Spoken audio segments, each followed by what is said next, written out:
it's Maureen Muldoon, and we're on Lesson 70 of A Course in Miracles, the workbook lessons. And the lesson today is My Salvation Comes From Me. It says, all temptation is nothing more than some form of a basic temptation not to believe the idea for today. So it says salvation seems to come from everywhere except from you. So too does the source of guilt. You see neither guilt nor salvation as in your own mind and nowhere else. When you realize that all guilt is solely an invention of your mind, today you will recognize that guilt and salvation must be in the same place. In understanding this, you are saved. So, in the Course it says that we have, fractured ourselves from the divine and seek to find this alternative state of being, which is nothing, which is the illusion. But God loves us, love loves us so much that it has encoded itself in every aspect. And so even within the illusion of being fractured is the bridge to return to right-mindedness. And so we can always choose again.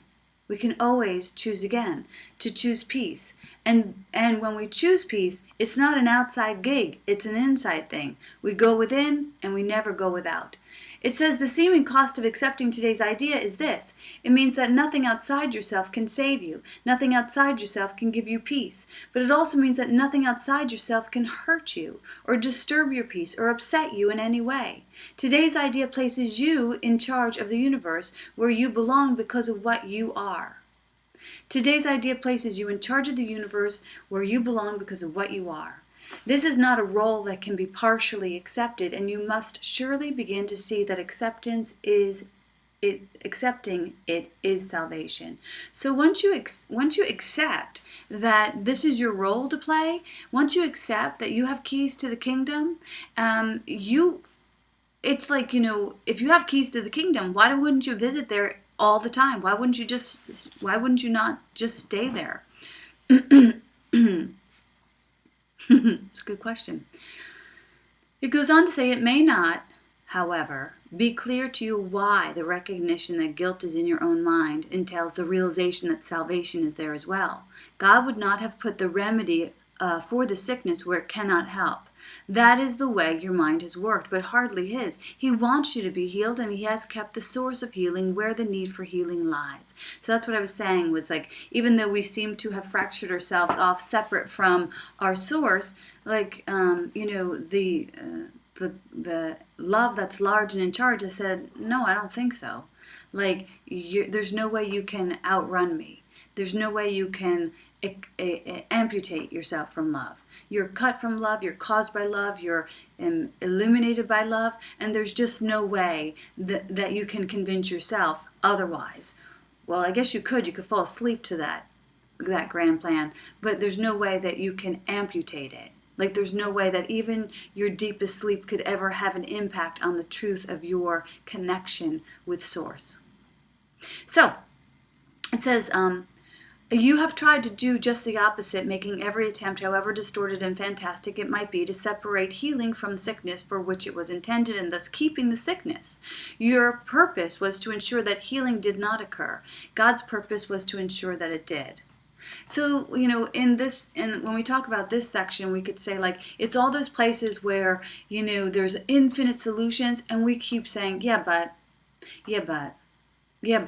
Like, that's not how it's going to work for me. I'm outside of that equation. Like, you don't understand, this really is a broken situation for which there is no healing. It's all the ways that we resist our healing, where we come up with our big butts. And so we want to get our butts right-sized. Spiritual fitness.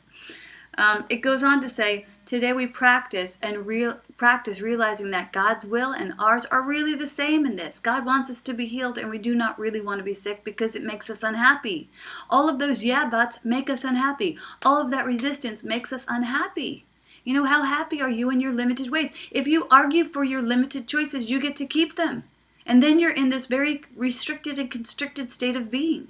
Instead of saying, here's a solution. Instead of saying, here's a solution, and saying to that solution, instead of yeah, but saying, yes, and it's going to work. So Trade in your yeah buts for your yes ands. Yes, and it's going to work. Yes, and God is so good. Yes, and I know that I'm included in the love of God. Yes, and God has no investment in my struggle or my stress.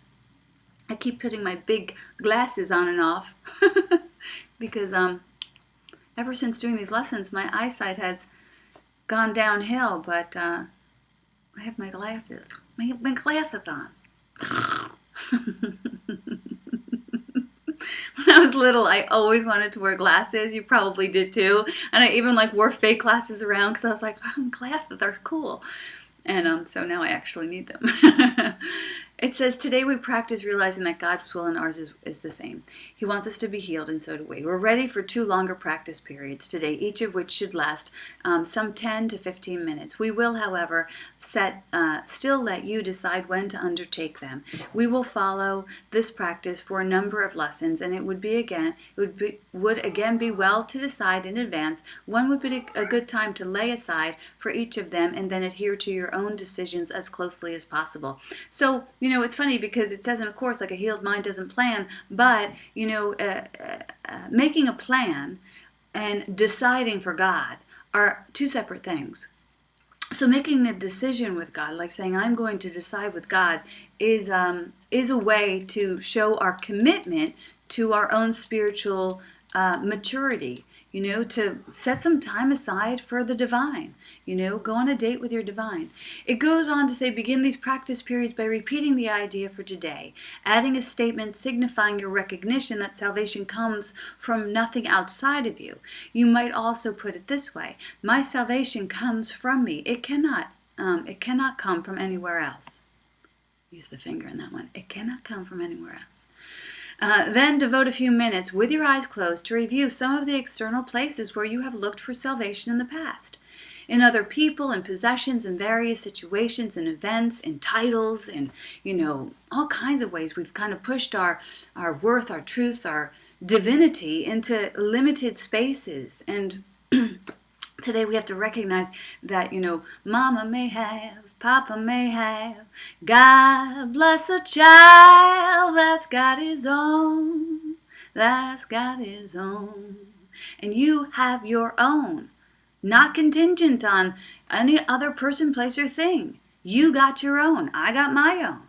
And as we recognize our complete holiness in each other, then we can have Holy Communion and collaborate together. But if we come broken to each other, like you got to fix me and I got to fix you and I got to get something from you and you got to get something from me, we're just going to be jagged pieces of the puzzle trying to, hurt each other, actually. So let's see each other as holy today. How about it? It goes on to say, in the various situations and events and self-concepts that you sought to make real, recognize that it is not there and tell yourself, my salvation cannot come from any of these things. My salvation comes from me and only me. Now we will try again to reach the light in you, which is where your salvation is. You cannot find it in the clouds that surround the light, and it is in them that you have been looking for it. It is not there. It's past the clouds and it's in the light beyond. Remember that you will have to go through the clouds before you can reach the light.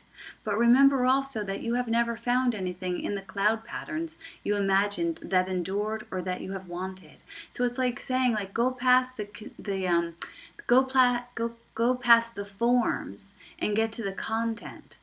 Go for the content, and the content you want to go for is love. Don't worry about what form it takes. If you seek first love, all else is given and will arrive in the right and perfect form that's pre-designed and destined specifically for your happiness. Do not underestimate that God is invested in your happiness. It says, since all illusions of salvations have failed you, surely you do not want to remain in the clouds.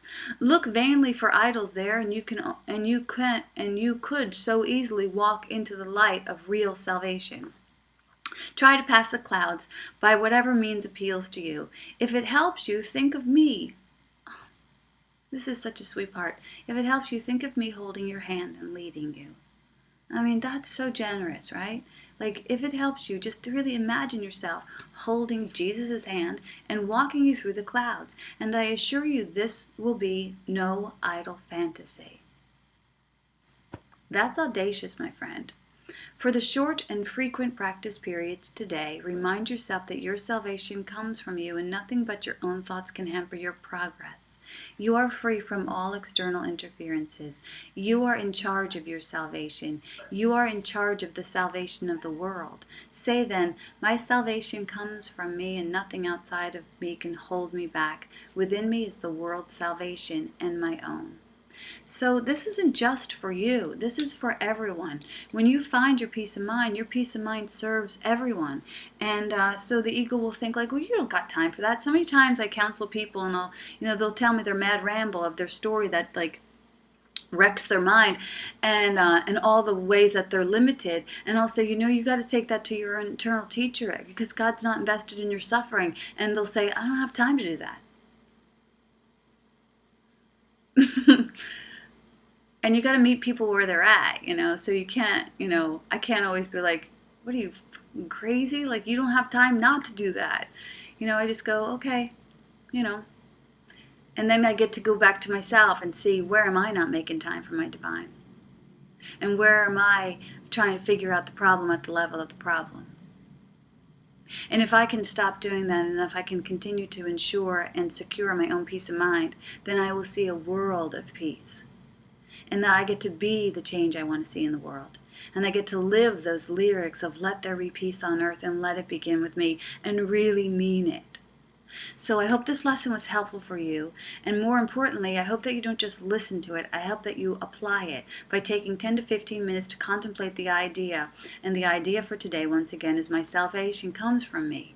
And sometimes we think the word salvation, what does that mean? It's like an antique word that we don't really use anymore. Well, what I know about the idea of salvation is that it can be interchanged most times with peace. So my peace comes from me. Let me go into the deep well and grab my peace, hold on to it, and move in the world, but not be of the world, but move in the world with peace and extend peace to my brothers. God bless. Namaste. Have a wonderful day. Like the video, share it with your friends. That's one way to keep the good message going. God bless. Bye.